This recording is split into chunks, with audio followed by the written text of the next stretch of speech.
Hi, I'm Captain Steve Hyde of the Communications Committee here at the FedEx MEC.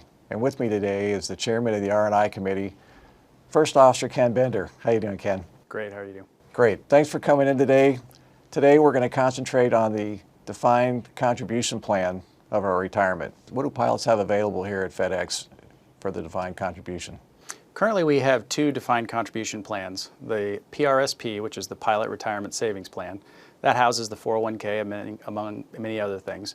And additionally, we have the Pilot Money Purchase Pension Plan, or PMPPP, that's also known as the B Plan, though that one will be merged into the PRSP next year to make it one simpler account.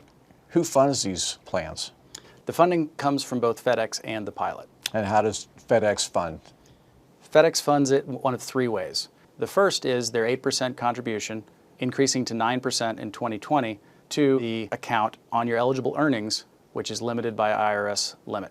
That limit for 2016 is $265,000, though it is indexed, so it may increase in future years due to inflation.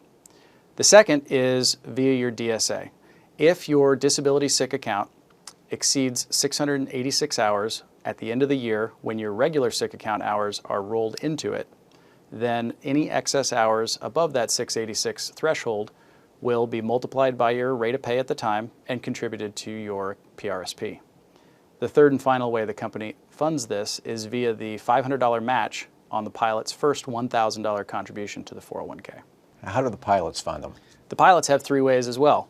The first being the 401k, either their pre-tax contribution or starting next year, once it becomes available, the Roth 401k option. The second is via their after-tax contributions. And third is catch-up contributions that are eligible for folks that are 50 and older. When do the pilots become vested in the DC plan? Vesting in the DC plans both happen 100% upon eligibility to participate. So if you have money in there, it is your money. Are there limitations to how much you can fund these per year? Yes, the IRS does have a limit for how much the total contribution from you, the pilot, and from FedEx, it's called 415C limit. That 415C limit is $53,000 for 2016 and is indexed to inflation. There are 5 parts to that for a pilot at FedEx. The 5 parts consist of, first, your 401k contribution. Whether it's pre-tax or Roth 401k next year, that's part number 1. Part number 2 is the FedEx $500 match on your first $1,000 of pre-tax or Roth contribution to your 401k. Thirdly, the FedEx 8% PMPPP or B plan contribution to your accounts. Fourth, after-tax contributions from the pilot to the PRSP. And fifth is those excess sick account hours that will be paid to your account at the end of the year. Now, it's important to understand that this last one, the excess sick hours, is the only funding source of those 5 that if you exceed $53,000, the company will pay you any amount over that in cash. So you do have, you will always get your amount of money for that. Is there anything a pilot needs to be aware of or concerned about when contributing to their DC plan? There is one very important thing, and you need to use care if you are contributing greater than 5% to your after-tax savings. If you do that, you have the possibility, if you don't do it correctly, to block or stop the company's PMPPP contribution to your account. So you want to make sure that you consult with a financial professional or use extreme care if you're going to do that. Another good source of information for that is the February R&I update where we went through that in detail. Is there any way a pilot can contribute more to their DC plans? Sure. As we mentioned earlier, the third form of funding from a pilot is catch-up. And for pilots who are age 50 or above, or for pilots who turn age 50 in any particular year, in that year and beyond, they are eligible to do what is called catch-up contributions. For 2016, that's an additional $6,000 that pilot can contribute to their PRSP. Now, is this separate from the IRS 415C limits? Correct. The 415C limit is separate from this $6,000 catch-up limit. They're completely separate. They do not affect each other. And the $6,000 limit is just for 2016.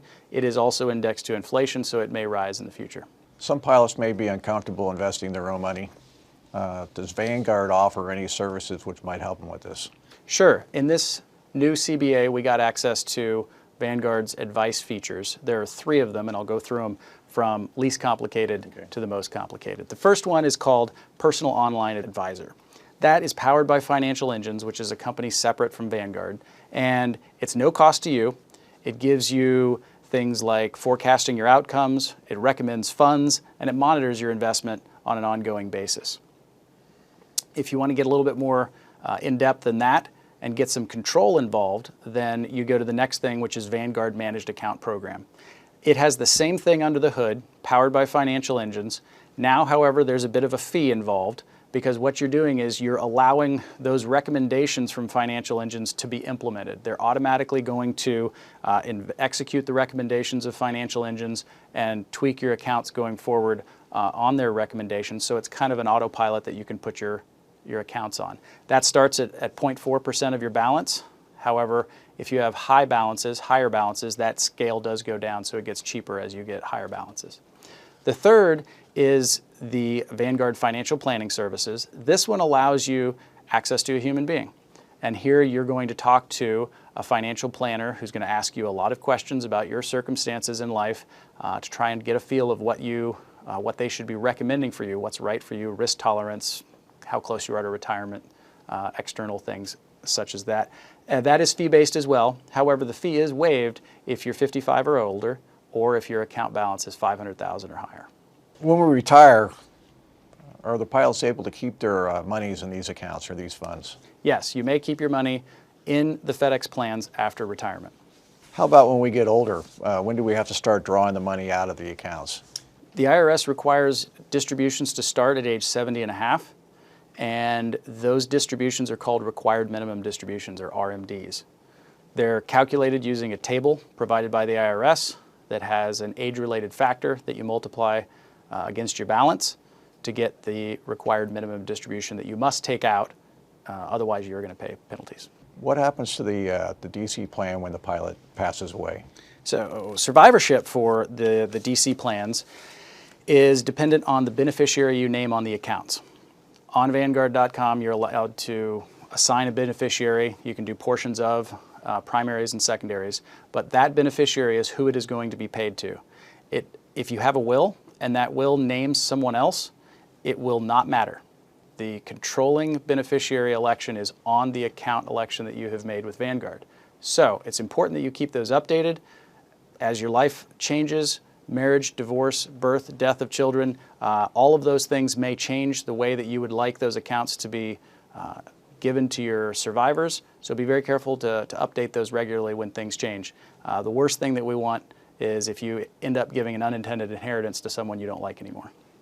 Well, thank you very much. Any final comments for our people viewing out there today? Sure. Just want to invite anyone who has questions on this or anything else on their benefits. The benefits specialists here at the FedEx MEC office always stand ready to assist. Additionally, if you see me out in the crew room, please don't hesitate to ask me anything you would like on retirement insurance. All right, Ken, thanks again for coming in. Thank you all for viewing. If you need more information, please visit our website at fdx.alpa.org and take the opportunity to contact your block reps and ask them for information too. Thank you very much.